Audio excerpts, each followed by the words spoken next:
GST department की तरफ से एक लेटेस्ट ट्वीट किया गया है और इस ट्वीट के अंदर इनपुट टैक्स क्रेडिट को लेकर एक बहुत बड़ी अपडेट निकल कर आई है। जैसा कि आप देख सकते हैं स्क्रीन पर मैंने उस ट्वीट को ओपन कर रखा है और इस ट्वीट में लिखा है, dear tax payer, input tax credit is required to be availed based on details available in form GSTR two B which is a statistic ITC statement generated for each month. यानी कि government की तरफ से ये clear कर दिया गया है कि आप जिस भी मंथ की आईटीसी को क्लेम कर रहे हैं वो जीएसटीआर 2A से नहीं बल्कि जीएसटीआर 2B से मैच करके आप उसे क्लेम करिए। तो दोस्तों यहाँ पर सीबीआईसी की तरफ से तो ये ट्वीट आ गया है, लेकिन इस ट्वीट को समझने के लिए आपको इस वीडियो को पूरा देखना पड़ेगा, तभी आपको चीज़ें क्लियर हो पाएगी। तो चलिए दोस्तों, बिना किसी देरी के आज की इस वीडियो को स्टार्ट करते हैं। उसके पहले यदि आपने चैनल पर फर्स्ट टाइम विजिट किया है तो चैनल को सब्सक्राइब कर लीजिए, क्योंकि जीएसटी से जुड़ी सारी अपडेट आपको हमारे चैनल से मिलती रहती है।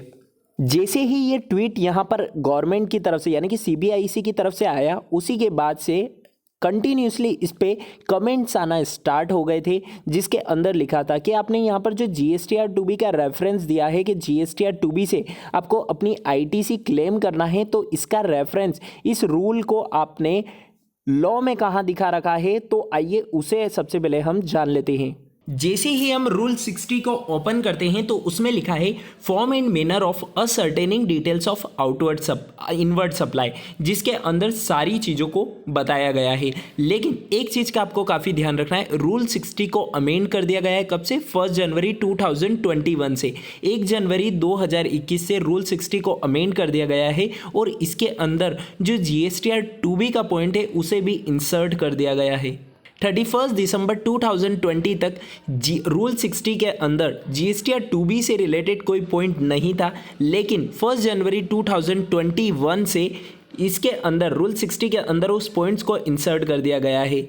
तो हम सबसे पहले उसी पॉइंट की तरफ चलते हैं। रूल 60 के अंदर 7th नंबर के पॉइंट में लिखा है, an auto drafted statement containing the details of input tax credit shall be made available to the registered person in form GSTR 2B for every month electronically through the common portal.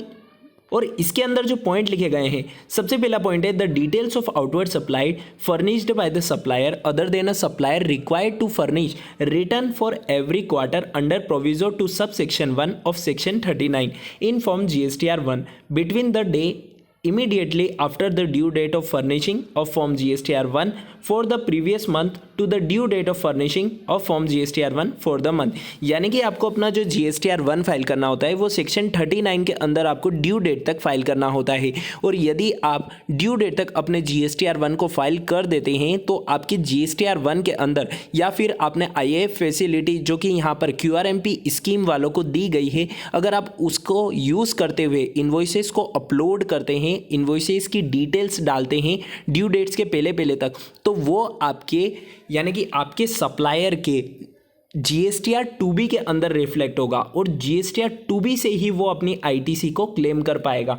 तो यहाँ पर बहुत ज़्यादा जो questions आ रहे थे tax payers के कि यहाँ पर रूल 60 के अंदर अमेंड किया गया है या नहीं किया गया है, तो मैं आपको एक चीज़ क्लियर कर देना चाहता हूँ कि 1 जनवरी 2021 से रूल 60 को अमेंड कर दिया गया है और रूल 60 के अंदर जीएसटीआर 2B के पॉइंट को ऐड कर दिया गया है। तो आपको जो अब अपनी आईटीसी क्लेम करनी है वो जीएसटीआर 2B से मैच करते हुए क्लेम करनी है, और जीएसटीआर 2B और जीएसटीआर 2A से आईटीसी कैसे मैच करना है और कैसे उसे क्लेम करना है ये भी हम आपको लास्ट वीडियो में बता चुके हैं। तो अगर आपने वो वीडियो अभी तक नहीं देखी है तो उसे भी देख लीजिए, क्योंकि जीएसटीआर 2B से आईटीसी क्लेम करने में आपको कुछ चीज़ों का काफ़ी ज़्यादा ध्यान रखना है, जैसे कि डबल आईटीसी आप क्लेम ना कर लें, या सारी चीज़ों का आपको ये ध्यान रखना है। तो आप हमारे रेगुलरली वीडियो को वॉच करते रहिए ताकि आपको सारी डिटेल्स अप टू डेट मिलती रहे। तो ये एक छोटी सी अपडेट थी जो आप सभी के लिए बेहद इंपॉर्टेंट थी। उम्मीद है आपको ये अपडेट पसंद आई होगी।